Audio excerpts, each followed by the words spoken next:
An Archives podcast, East End History in an Object. I'm Halima, Heritage Officer, and I'm joined by my colleague Genova, who's our Heritage Trainee.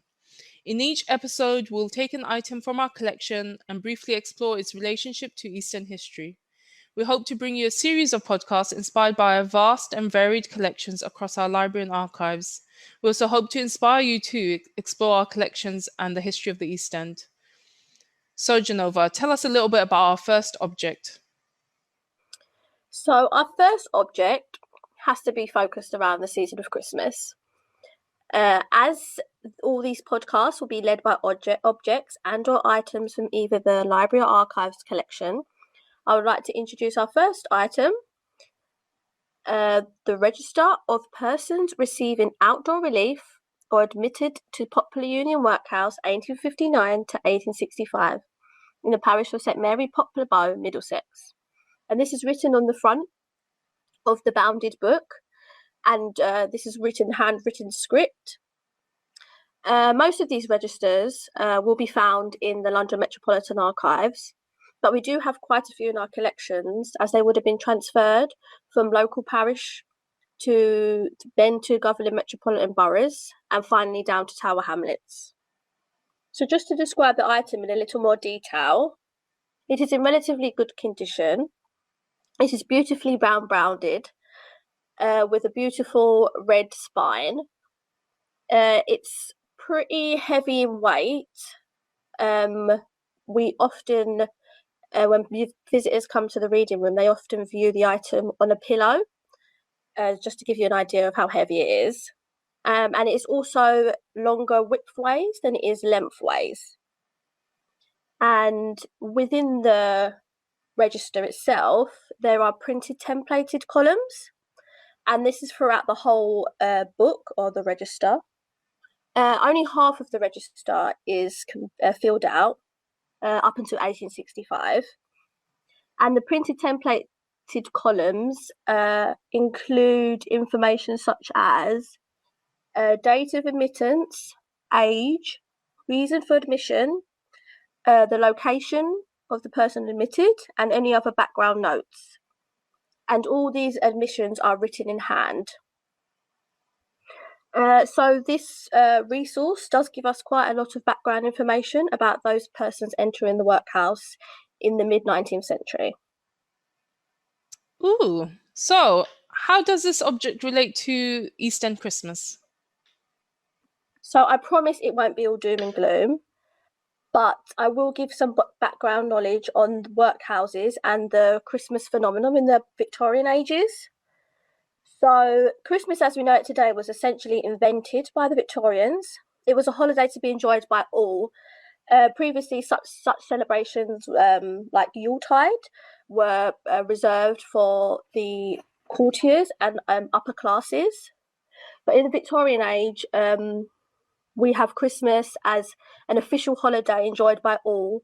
And in 1874, it was a day off for the majority of the population. And philanthropic Victorians used this holiday to enjoy with family, but it was also a time for them to give to the less fortunate. And this is a familiar Christmas message that grew from the Victorian age, the image of the poor in Victorian society. And we usually think of workhouses when we think of the Victorian poor. They are almost interconnected. So in 1847, Scrooge, a character from Charles Dickens' A Christmas Carol, makes reference to the poor when he is asked for donations. He states, "Send them to the workhouse or prison." What he's actually saying is that he pays his taxes, which provide this kind of relief. He also says, "Are there no prisons? And the union workhouses, the treadmill and the poor law are in full vigour." So prior to the rise in the popularity of Christmas, the workhouse would be a bleak place. In 1834, the new poor law saw the middle and upper classes blame the poor for their destitution. The workhouses would not spend any funds on Christmas. However, during the 1840s, with the likes of Queen Victoria and Albert importing German customs like the Christmas tree and the ritual of giving presents, Celebrating Christmas in the workhouse became a new phenomenon, with decorations and food being donated by philanthropic persons and institutions, although funds from the parish itself would not be used during the Christmas period. So tell us a little bit about those admitted into the workhouse. So the register does give some details about those persons seeking relief in the workhouse. It does evoke vivid images, especially of children who feature on the lists of admissions. And from the 1840s, the Board of Guardians became more lenient with what they referred to as inmates. And on Christmas Day and Boxing Day, inmates were given a prime beef roast dinner with all the trimmings, tea, cake, and even beer. And children would be given gifts of oranges and sweets, which would be a luxury for many of them entering the workhouses after being abandoned on the East End streets. There is some sadness to tell when reading the entries from the register, with children unfortunately making up half of those admitted to the workhouse by the mid-19th century. This is revealed in the register during the run-up to Christmas. On the 10th of October 1859, a baby of only 8 weeks old was left to the parish's care. She is named Elizabeth Clark, and reason for admittance is as being illegitimate. There is also 2 other children, Matthew and Eileen Cagogan, of 4 and 6 years old in the month of September, left without a home and destitute, taken to Poplar Union Workhouse by police. They would have spent the Christmas of 1859 in some kind of home with a meal in their bellies. Children in the workhouse were not necessarily treated well. In fact, there were many instances of child abuse reported by newspapers such as The Times, who were firmly against the reformed Poor Law. But the reality, in fact, was the children would not be left to the abuses of the London streets. Another Charles Dickens novel comes to mind here, which is Oliver. So children would have had some idea of Christmas rituals if they were brought up in the workhouse year after year, as orphans would be the legal responsibility of the parish until they entered employment at around 14 years old. 14 years old, gosh. So what about the adults? So there are admissions of adults entering the workhouse at this time. They vary. One particular one that stood out to me was a gentleman named Tom John, and he was admitted on the 15th of December 1861, and he was from Old Ford, and he was 46 years old, and he was admitted by a medical officer, and he was deemed destitute and insane. He probably would have enjoyed some form of Christmas dinner after being admitted 10 days before Christmas, or he may have been, by this point, moved on to an asylum, as workhouses were not entirely equipped for dealing with mental health admissions, although there are a number of records of those residing in workhouses for a number of years due to their mental health.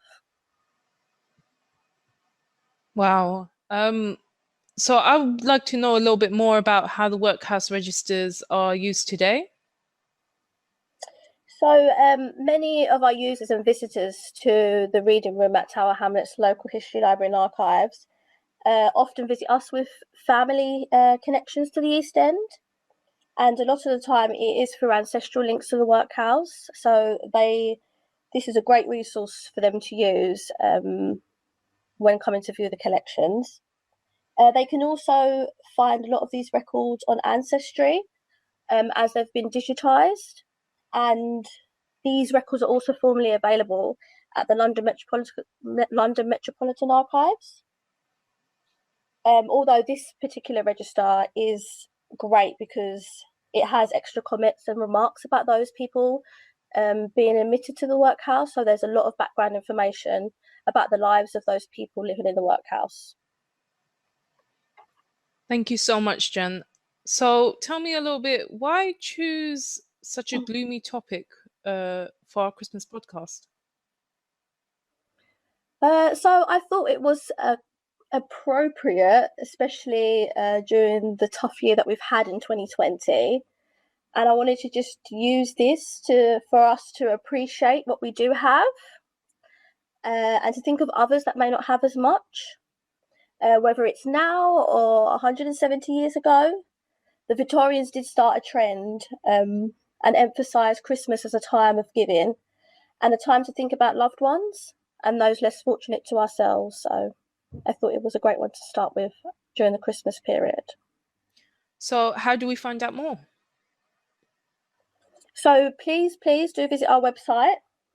We have and have a read through our wonderful user guides produced by staff.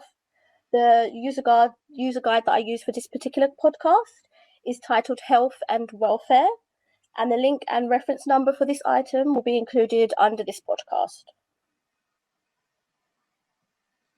Thank you so much.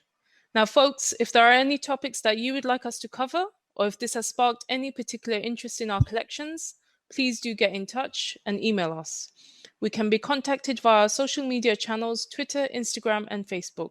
We always appreciate your feedback.